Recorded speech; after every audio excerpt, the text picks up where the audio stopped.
is summer break for most students at the University of New Mexico, but that can't be said for UNM President Bob Frank here. Whether it's tuition, student safety, the business and tech incubator, and a whole lot more, the president has an awful lot going on. So is the university. He's kind enough to get up early and talk with us about it this morning. Good morning, President Frank. It's good to see you. Thanks for coming in. Thanks for having me. All right, let's talk about something that's been in the news a lot the past week or so. UNM came out with this plan publicly. It talked about a flat rate tuition plan for 4 years.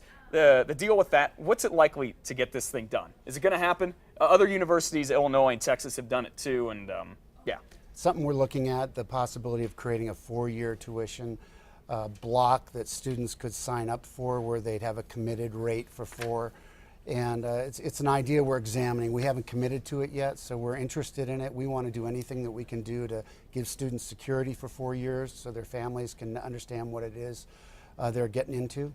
We haven't made a decision one way or the other. It's an idea that we're examining. Okay, you guys did not raise tuition last spring. The Board of Regents did not. A lot of students are happy about that. Is that going to hurt the bottom line of the university, particularly when you raise teacher tuition or teacher raises at the same time? Well, you know, when we don't raise tuition, we have less money coming into the university. We did raise salary for faculty and staff. They needed it very much. So, you know, it's just one issue we have to consider. We were able to do it for our faculty. It's what they needed. It's what our staff needed.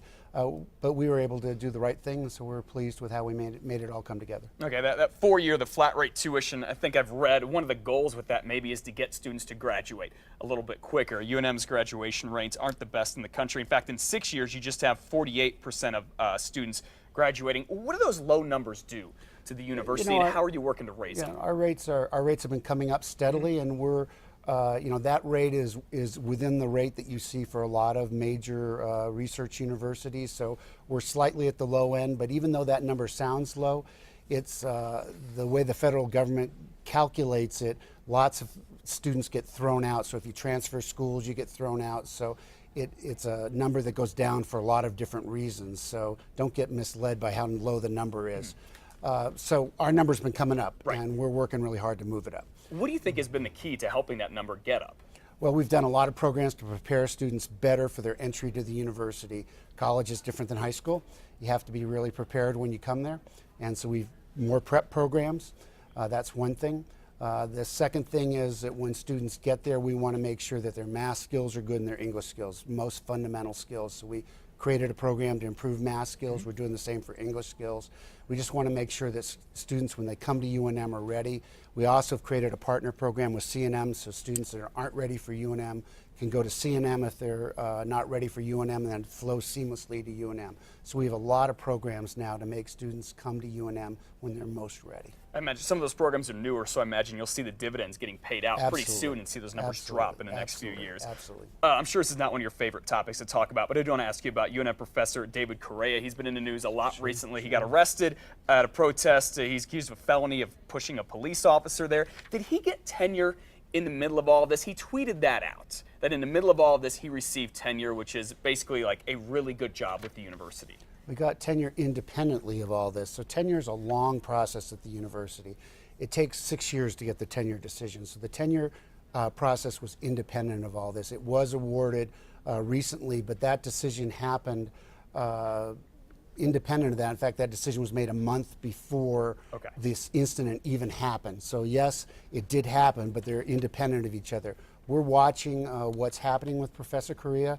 We're looking at what happens with the case that's against him, and if we'll see what happens, and we'll make decisions according to what happens with his court case. Okay, let's talk about Innovate ABQ. You just got back, by the way, in case you don't know, that's the big partnership you have going with the city of Albuquerque. You bought the First Baptist Church, the old church downtown. You just got back from LA, and you're trying to create jobs in a business hub here. Not just jobs, but create business startups. What's the latest with it? Well, what we want to do is create an educational environment that leads to innovation jobs, that lets us partner with the Albuquerque community. Particularly the mayor's really interested in this, and we're creating a research district that will create opportunities for innovation opportunities. So that's our business. We're in education.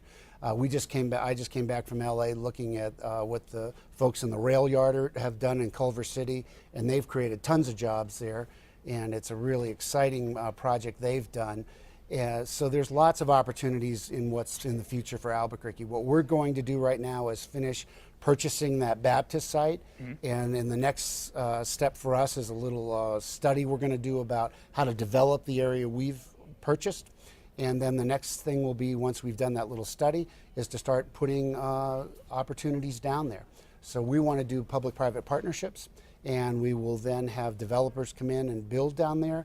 And we, of course, will work with them to have educational opportunities and develop innovation opportunities down there. When could we see some of these opportunities and these jobs come to fruition? I know it takes a lot of planning. There's been a lot of talk about this for years, but a timeline on when we could see people and companies there? Well, I think by the winter we'll start to see things happen down there. By the fall we'll see early action. Okay, very, very soon. Real quick, want to talk about football. You got a very world-class coach here, Bob Davie. Struggled a little bit turning the team around the past couple of years. What's it going to take for UNM to get a good football team, a competitive team?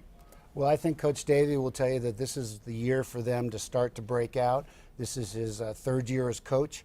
He tells me that he thinks that this is the year that they're going to have their transition year. It takes 3 years for him in particular to start to, to recruit his own players in. So this will be the year that he thinks they're going to have a real solid year.